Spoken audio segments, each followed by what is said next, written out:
Bismillahirrahmanirrahim. Assalamualaikum warahmatullahi wabarakatuh. Alhamdulillah, wassalatu wassalamu ala rasulillah wa ala alihi wa sahbihi wa mawala.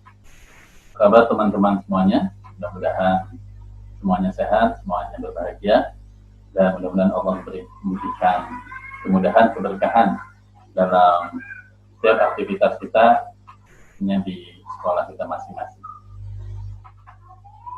Teman-teman, Bapak Ibu yang dirahmati Allah Subhanahu wa taala, sebelumnya saya ucapkan terima kasih kepada semua yang sudah mengikuti webinar seri pertama Sistem Manajemen Mutu di Lembaga Pendidikan. Insya Allah ini akan dilanjutkan dengan seri berikutnya, seri kedua, ketiga, dan keempat. Tentunya di seri berikutnya ini akan lebih banyak praktek dan atau workshop. Bagaimana membuat jaminan kualitas, bagaimana membuat prosedur, dan bagaimana membuat instruksi kerja.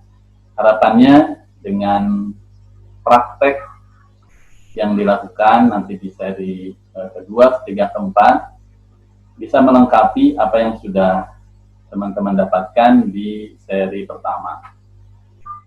Sebelum masuk ke seri kedua, ketiga, dan keempat, dalam kesempatan ini saya akan menyampaikan atau sharing tentang bagaimana mempersiapkan dan mengawal implementasi sistem manajemen mutu. Tentunya kita berharap ilmu yang kita dapatkan bisa diimplementasikan di sekolah masing-masing, di lembaga masing-masing, sehingga sedikit banyak akan memberikan kontribusi terhadap peningkatan kualitas sekolah atau lembaga pendidikan kita, khususnya dalam membangun sistem manajemen mutu.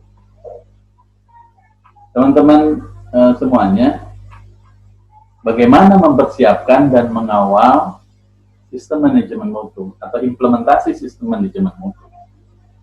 Setidaknya ada 6 hal yang pada kesempatan ini saya coba sharing, berbagi, dan nanti kalau ada pertanyaan, teman-teman boleh sampaikan di grup. Yang pertama, pastikan manajemen puncak memahami kebutuhan adanya SMM. Jadi, ketika teman-teman akan melaksanakan atau mengimplementasikan sistem manajemen mutu ini, langkah yang pertama tentunya manajemen puncak, dalam hal ini pengurus yayasan atau kepala sekolah atau top manajemen harus memahami kebutuhan tentang sistem manajemen mutu ini. Karena bagaimanapun juga implementasi sistem manajemen mutu akan sukses ketika didukung oleh top manajemen, oleh pengurus yayasan, oleh kepala sekolah atau pimpinan lembaga. Dengan adanya dukungan yang diberikan, tentu implementasi sistem manajemen mutu akan lebih mudah, dan ketika ada kebutuhan-kebutuhan untuk mensupport implementasi ini akan bisa dicarikan jalan keluarnya, ya, atau solusinya. Ini yang pertama. Ketika manajemen puncak ini sudah bisa memahami kebutuhan implementasi sistem manajemen mutu ini, maka insya Allah ini akan membantu langkah-langkah berikutnya.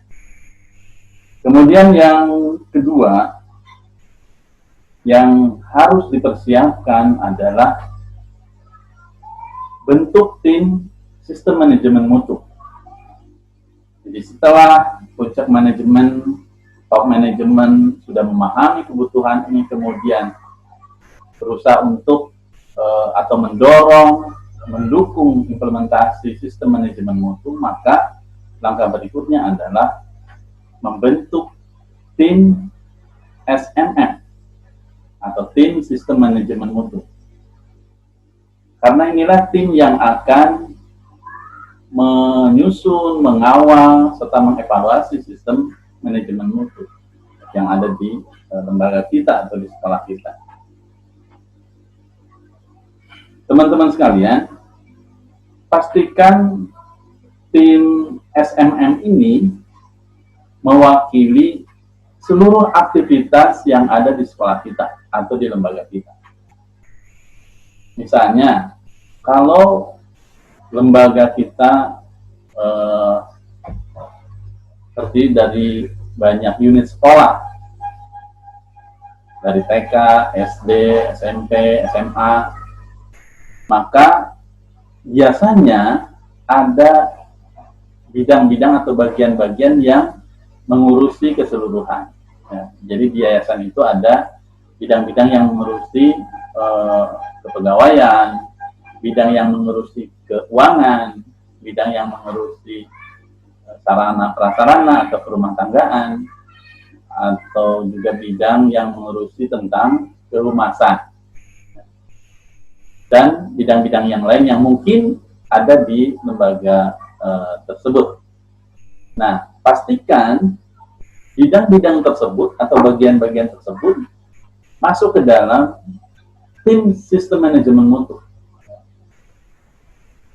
Misalnya kepala bagian SDM, kepala bagian tata usaha, kepala bagian keuangan, kepala bagian pendidikan, kemudian kepala bagian apalagi rumah tangga, dan seterusnya. Ini masuk tim sistem manajemen mutu.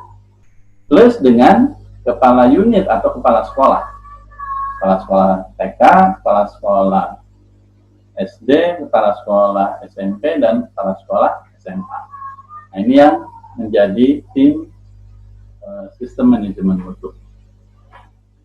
Kalau misalnya di sekolah kita hanya ada satu unit, misalnya hanya SD saja, atau SMP saja, atau SMA saja, atau TK saja, maka tim SMM ini terdiri dari tentu kepala sekolah di dalamnya, kemudian ada siapa lagi, Wakasek bidang kurikulum, Wakasek bidang kesiswaan, Wakasek bidang sarana, Wakasek bidang kehumasan, dan Wakasek yang lain yang memang ada di sekolah tersebut. Nah, ini jadi tim SMM, termasuk tata usaha, ya, tata usaha atau kepala tata usaha kalau memang ada kepalanya. Ini masuk tim SMM.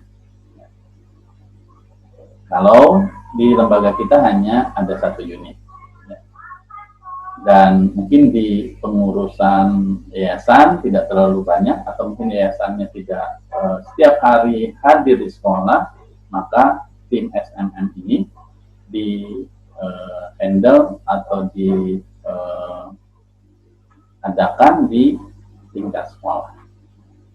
Nah, teman-teman sekalian, tentu dengan tim ini harus diberikan dengan sebuah SK, ya, surat keputusan dari top manajemen dalam hal ini. Kalau di situ ada pengurus yayasan, tentu SK dari pengurus yayasan. Ya. Kalau pengurus yayasannya tidak aktif atau tidak banyak berkecimpung di lembaga kita, tentu SK itu dikeluarkan oleh kepala sekolah. Tinggal disesuaikan dengan kondisi lembaga kita masing-masing.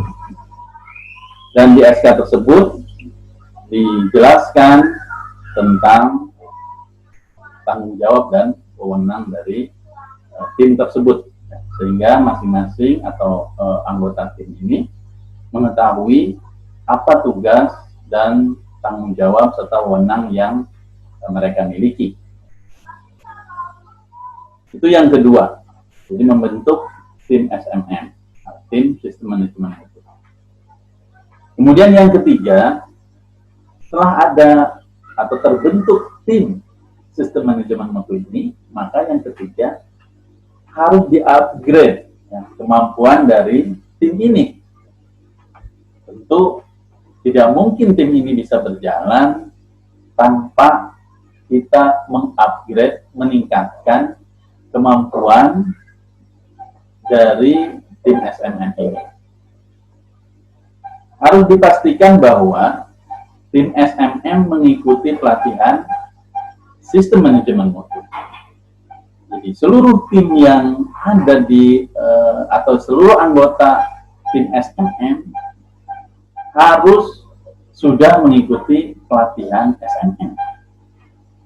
Kenapa? Karena supaya mereka memahami dari awal, memahami apa itu sistem manajemen mutu.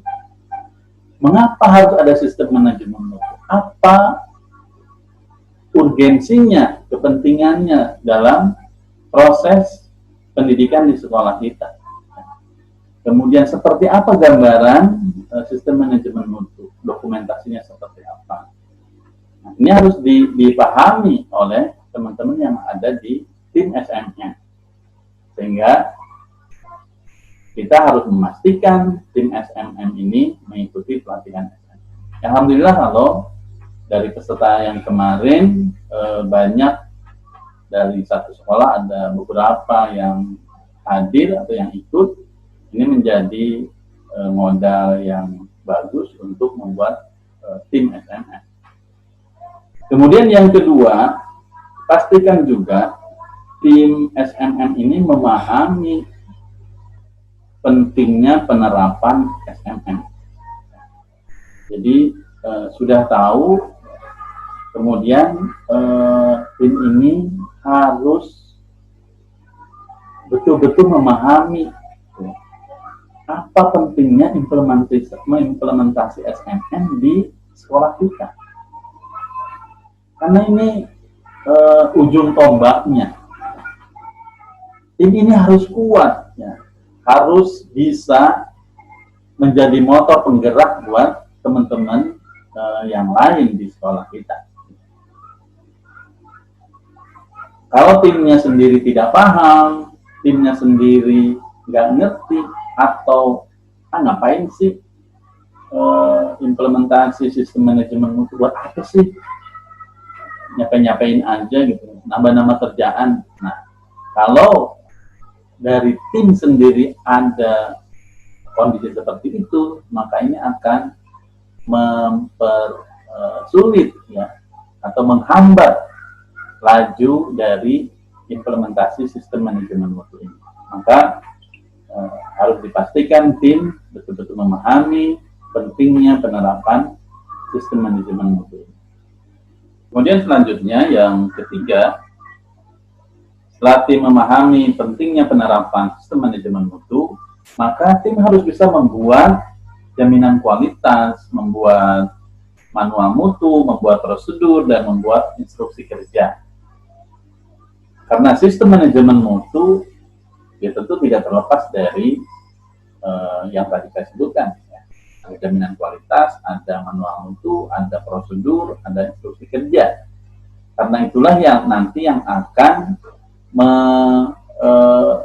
mengatur seluruh aktivitas yang ada di sekolah kita. Kalau tim tidak paham bagaimana membuat prosedur misalnya, maka bagaimana dia akan bisa mengatur aktivitas-aktivitas yang ada di bawah tanggung jawabnya. Misal, wakasek kesiswaan atau wakasek kesiswaan, wakil kepala sekolah bidang kesiswaan. Dia masuk menjadi tim sistem manajemen mutu, dan dia bertanggung jawab membuat atau menyusun prosedur seluruh aktivitas yang ada di bawah tanggung jawab kesiswaan. Misalnya apa? Prosedur penanganan siswa sakit, prosedur penanganan perilaku siswa yang prosedur penanganan perilaku bermasalah, kemudian prosedur penyusunan kegiatan OSIS, dan seterusnya. Maka dia harus bisa membuat prosedur-prosedur tersebut. Dia harus paham bagaimana membuat prosedurnya. Begitupun dengan kesiswaan, kurikulum.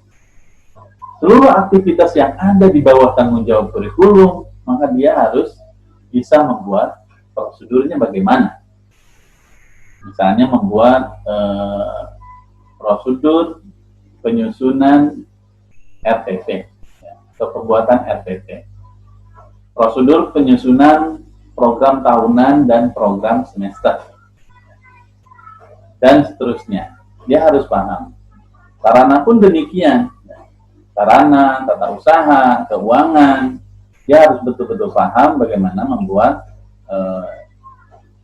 prosedur atau instruksi kerja ataupun jaminan kualitas atau manual mutu.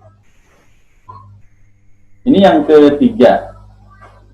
Kemudian yang keempat, setelah tadi ketiga mengupgrade kemampuan tim SMM. Nah, yang keempat, barulah kemudian menyusun sistem atau menyusun manual mutu, prosedur, dan instruksi kerja yang nanti akan digunakan dalam sistem manajemen mutu di sekolah kita. Nah, pastikan teman-teman semuanya, tim memiliki jadwal khusus untuk menyusun sistem. Jadi tidak bisa dibiarkan atau diserahkan kepada masing-masing individu untuk membuat sistem, untuk membuat prosedur, untuk membuat instruksi kerja.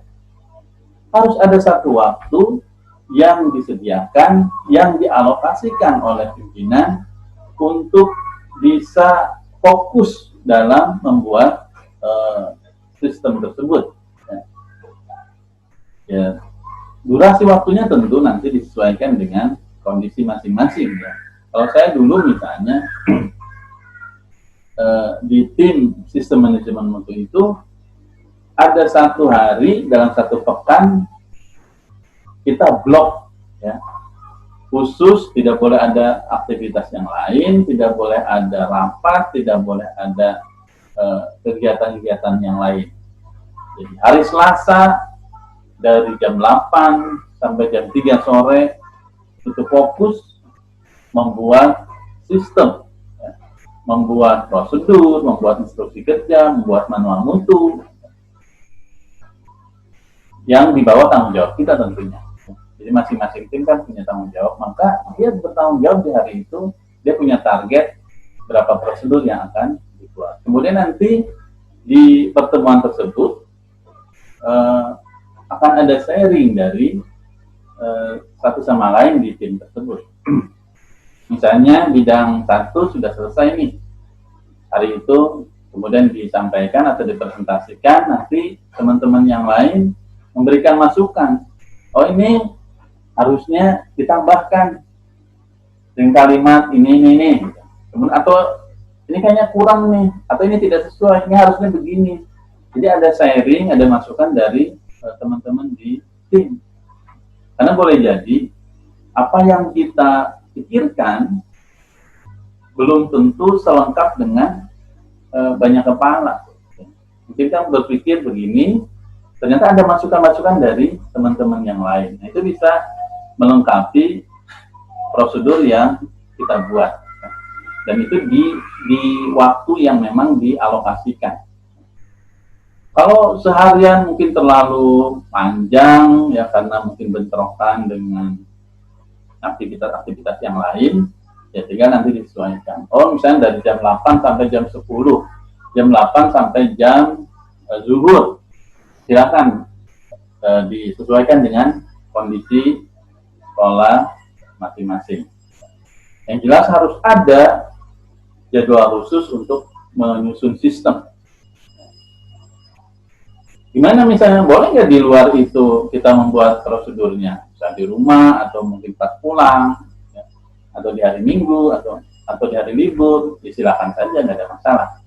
Tapi nanti di jadwal pertemuan tersebut dibahas, kemudian diberikan masukan dari teman-teman yang lain, kemudian kalau sudah oke, sudah tidak ada masalah, sudah siap untuk diimplementasikan, tinggal nanti diterbitkan tanggalnya dan disahkan. Ini yang keempat ya. Jadi menyusun sistem. Dan waktunya teman-teman semuanya tentu ini akan panjang. Ya. Jadi menyusun sistem ini memang tidak bisa sekali langkah kemudian selesai semuanya. Jadi ada waktu yang atau proses yang harus dilewati oleh teman-teman semua atau tim ini. Bisa sebulan, 2 bulan, 1 semester yang menyusun sistem tersebut. Karena ya boleh jadi tadi ya, kita kan setiap kita punya aktivitas yang lain tentunya, tidak hanya sebagai tim SMM. Ada yang kalau wakase kesiswaan dia punya tanggung jawab di kegiatan-kegiatan kesiswaan, wakase sarana dia punya tanggung jawab di sarana, kemudian kepala sekolah juga sama, sehingga proses ini boleh jadi bertahap. Dan dalam 1 bulan ditargetkan berapa ya, berapa prosedur yang dibuat, berapa instruksi kerja yang dibuat, bisa ditargetkan. Atau setiap pertemuan 1 atau 2 prosedur atau 3 prosedur, tergantung nanti dari durasi waktu yang ada. Nah, teman-teman semuanya, untuk memudahkan penyusunan sistem, masing-masing bidang atau masing-masing anggota tim bisa membuat list aktivitas yang harus dibuat prosedur. Ingat, aktivitas yang dibuat prosedur adalah aktivitas yang mempengaruhi mutu sekolah. Jadi kalau aktivitas itu tidak diatur, kemudian hasilnya jelek gitu ya, itu akan mempengaruhi sekolah, maka aktivitas tersebut harus diatur dalam prosedur. Atau bersama-sama membuat list prioritas prosedur apa yang harus dibuat, bisa ya. Jadi prioritas aktivitas bisa dibuat oleh masing-masing tim atau bisa dibahas bersama, atau dari tim dari masing-masing anggota kemudian disampaikan, dikompilasi sehingga menjadi target ya. Misalnya dalam 1 semester targetnya sekian belas prosedur ya, yang harus selesai. Jadi kemudian di breakdown per bulan kalau begitu berapa yang harus diselesaikan. Kemudian itu yang keempat ya. Jadi menyusun sistem bisa bertahap sesuai dengan prioritas aktivitas apa yang perlu dibuatkan prosedur ataupun instruksi kerjanya. Kemudian yang kelima ya, implementasi sistem manajemen mutu. Apakah penyusunan sistem manajemen mutu ini harus selesai dulu baru implementasi? Tidak harus. Bisa paralel antara penyusunan sistem manajemen mutu, ya, penyusunan prosedur, instruksi kerja, dan yang lainnya dengan implementasi. Jadi, misalnya sudah selesai dibuat, kemudian diterbitkan, maka itu harus menjadi pedoman dalam aktivitas yang ada. Jadi itu sudah implementasi. Ketika itu sudah disahkan, sudah diterbitkan, maka itu sudah implementasi. Di satu waktu yang sama, tim masih tetap bekerja menyusun sistem. Nggak ada masalah. Karena kalau menunggu prosedur selesai semua, jangan-jangan sistem ini tidak akan pernah jalan. Jangan-jangan kita tidak pernah implementasi sistem. Karena kita menunggu semua prosedur selesai. Sementara, boleh jadi aktivitas yang ada di sekolah itu sangat banyak. Dan prosedurnya mungkin akan sangat banyak. Sehingga tidak ada masalah antara penyusunan sistem dengan implementasinya berjalan bersamaan. Nah, teman-teman semuanya, dalam implementasi sistem manajemen mutu, ada beberapa hal yang perlu diperhatikan. Pertama, SOP yang sudah diterbitkan dan disahkan wajib dilaksanakan oleh pihak terkait. Itu ya, saya garis bawahi. Wajib dilaksanakan oleh pihak terkait. Misalnya SOP tentang penanganan siswa yang sakit. Maka siapa yang harus menangani? Guru, wali kelas, wakasek kesiswaan, atau siapa lagi? Maka ketika terjadi kasus anak yang sakit, maka semua harus merujuk pada SOP tersebut. Semua harus merujuk pada prosedur tersebut. Itu yang pertama. Jadi kalau sudah diterbitkan, sudah disahkan, maka wajib dilaksanakan. Kemudian yang kedua, dalam implementasi sistem manajemen mutu ini, harus ada gugus kendali mutu di setiap unit atau bagian. Misalnya, kalau yayasannya aktif, kemudian unitnya juga banyak, maka di setiap unit itu ada gugus kendali mutu. Tugasnya apa? Tugasnya mengawal implementasi sistem manajemen mutu ini. Atau di bagian kepegawaian, SDM-an, maka juga harus ada gugus kendali mutu. Sama mengawal implementasi sistem manajemen mutu di bidang pegawaian. Bidang sarana mengawal sistem manajemen mutu di bidang sarana. Itu yang kedua. Jadi gugus kendali mutu di setiap unit dan bagian. Kemudian yang ketiga, tim SMM harus menjadi wasit atau pengawas dalam implementasi sistem manajemen mutu. Jadi ada yang mengingatkan ketika ada pelanggaran. Ada yang mengingatkan ketika sistem manajemen mutu itu tidak berjalan. Ada yang mengingatkan ketika ada bagian atau ada posisi atau jabatan tertentu yang tidak melaksanakan prosedur. Entah itu guru, wali kelas, wakil kepala sekolah, atau kepala sekolah bahkan, gitu ya.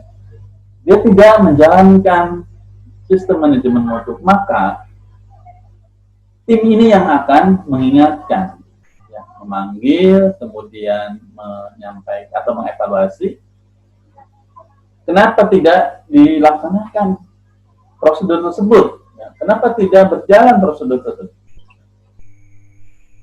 Itu yang ketiga.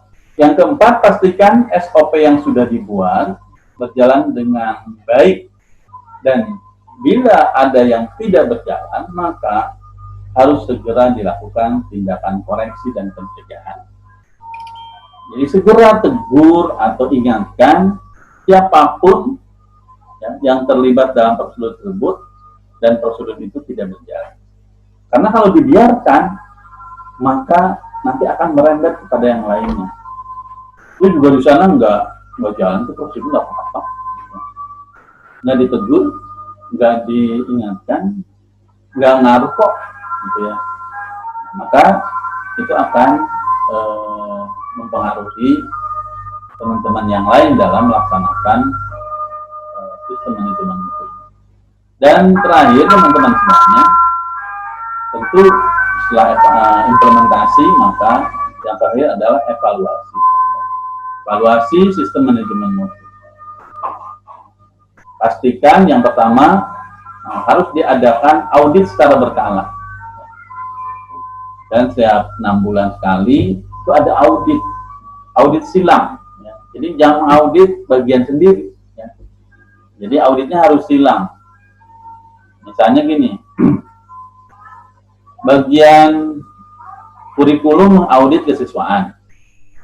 Kesiswaan mengaudit sarana mengaudit kurikulum, dan seterusnya. Ya.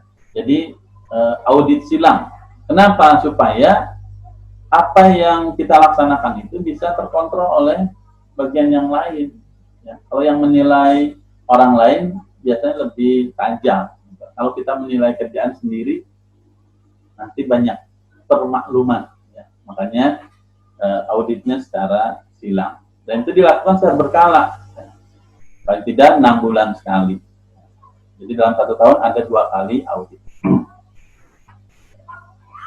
Kemudian pastikan tindakan koreksi dan pencegahan serta tindakan perbaikan berjalan dengan baik. Jadi nanti di audit itu teman-teman mungkin nanti akan bertemu dengan temuan-temuan atau kasus-kasus tidak berjalannya prosedur.